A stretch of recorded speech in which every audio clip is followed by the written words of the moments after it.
প্রস্তুত থাকবে ড্রাম বাদকের দল।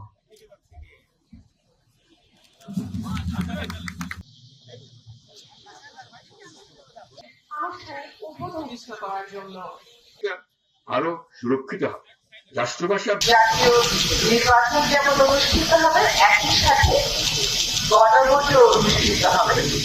এই গণভোটে গোলাপি রঙের একটা ব্যালট আমরা সরকারের পক্ষ থেকে সকলকে হ্যাপি ফিল দেওয়ার আহ্বান জানাচ্ছি। তার কারণটা হচ্ছে আমাদের এই নির্বাচন হচ্ছে অভ্যুত্থান পরবর্তী একটি নির্বাচন। বৈষম্যবিরোধী ছাত্র আন্দোলন থেকে যে গণ অভ্যুত্থানের সূত্রপাত, সেটার পথ পরিক্রমাতে অন্তর্বর্তী সরকারের দায়িত্ব এবং অন্তর্বর্তী সরকারের দায়িত্ব বোঝা কাজের দায়িত্ব ছিল। একটা হচ্ছে সংস্কার করা, একটা হচ্ছে বিচার নিশ্চিত করা যারা গণহত্যার সাথে যুক্ত ছিল তাদের, আরেকটা হচ্ছে নির্বাচন দেওয়া। আমরা সংস্কার নিজেরা আরোপ করে না দিয়ে বিভিন্ন ক্ষেত্রে দেশের বিশিষ্ট নাগরিক যারা আছেন, বিশেষজ্ঞ যারা আছেন, তাদেরকে নিয়ে মোট 11টা কমিশন পেয়েছি। সেই 11টা কমিশনের মধ্যে 6টা কমিশন যেগুলো নির্বাচন এবং ক্ষমতার ভারসাম্য, প্রশাসনিক ভারসাম্য এগুলো সংক্রান্ত, তাদের রিপোর্টের উপর ভিত্তি করে জাতীয় ঐক্যমত কমিশন গঠন করেছে। যে জাতীয় ঐক্যমত কমিশন দীর্ঘদিন যাবৎ দেশের সকল রাজনৈতিক দলকে সাথে নিয়ে কমিশনের সুপারিশগুলো পর্যালোচনা করেছে। পর্যালোচনা করার পরে যেগুলো সুপারিশে ভোটার আগে একমত পাওয়া গেছে, সেগুলোকে গণভোটের প্রশ্নের মধ্যে এনে 12টা বিষয়ে আমরা 4টা প্রশ্ন জনগণের সামনে উত্থাপন করব। যদি এই প্রশ্নগুলোর উত্তর আমরা ইতিবাচক দিই, আমরা হ্যাঁতে সিল মারি, তাহলে যা হবে তা হচ্ছে ক্ষমতায় একটা ভারসাম্য আসবে, জনগণ ক্ষমতায়িত হবে, প্রশাসন জবাব দিতে বাধ্য হবে। কোন একক দল নির্বাচনে জিতলেও সমস্ত কিছু নির্ধারণ করতে পারে, সেখানে বিরোধী দলের সুনির্দিষ্ট ভালোভাবে সংজ্ঞায়িত ভূমিকা থাকবে, আইনের শাসন প্রতিষ্ঠিত হবে।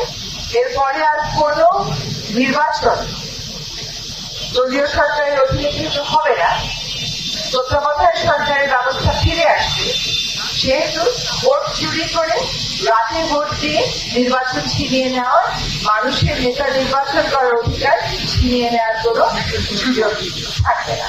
এখন যেটা জনগণের কাছে আহ্বান আপনাদের মাধ্যমে, তা হচ্ছে এইবারে ভোটটাকে কেবল নিজের অধিকার হিসেবে দেখার কোনো সুযোগ নেই।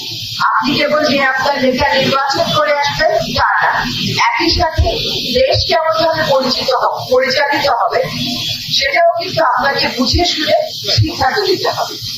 ভোট কেবলমাত্র অধিকারের বিষয় না, দায়িত্বের অধিকার। আপনি আজকে একজনকে ভোট দিয়ে নেতা নির্বাচন করবেন আর কালকে বলবেন সব নেতা খারাপ, এইটা হবে না। তাহলে আপনি তো ভোট দিয়ে ওদেরকে নেতা বানিয়েছেন, যদি আপনাকে চিন্তা ভাবনা করে ভোট দিতে হবে যে আপনি কেমন লোককে নেতা হিসাবে চান। একই সাথে পদ্ধতি পরিবর্তন না হয়, শুধু লোক পরিবর্তন করে কোনো লাভ হবে না। গণভোটটা হচ্ছে সেই পদ্ধতি পরিবর্তনের আমাদের সুযোগ। এই সুযোগ আমাদের হারানোর কোনো উপায় নেই।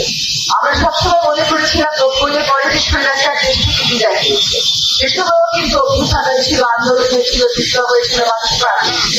স্বৈরাচার কিন্তু সরে যায়, স্বৈরাচার বরং আরো শক্তি সঞ্চয় করে ফ্যাসিস্ট রূপে আমাদের মধ্যে এসেছিল। এখন ছাত্র জনতার নির্ভীক আত্মদানের মাধ্যমে আমরা স্বৈরাচারকে ফ্যাসিস্ট সরকারকে বিদায় দিতে পেরেছি। এখন সেই আত্মদানের প্রতি সর্বোচ্চ প্রতিদান হবে যদি আমরা গণভোটের হ্যাঁকে সিল দিয়ে এই পরিবর্তনের জন্য আমাদের ছেলেমেয়েরা, আমাদের ছাত্র সমাজ, আমাদের জনগণ প্রাণ দিয়েছে, সেই পরিবর্তনের ভিত্তিপ্রস্তরটা ভিত্তিতে আমরা স্থাপন করতে পারি। সুতরাং সরকারের পক্ষ থেকে আপনাদের মাধ্যমে সকলের কাছে আমাদের আহ্বান থাকবে, গণভোটে অংশ নেবে এবং হ্যাঁকে সিল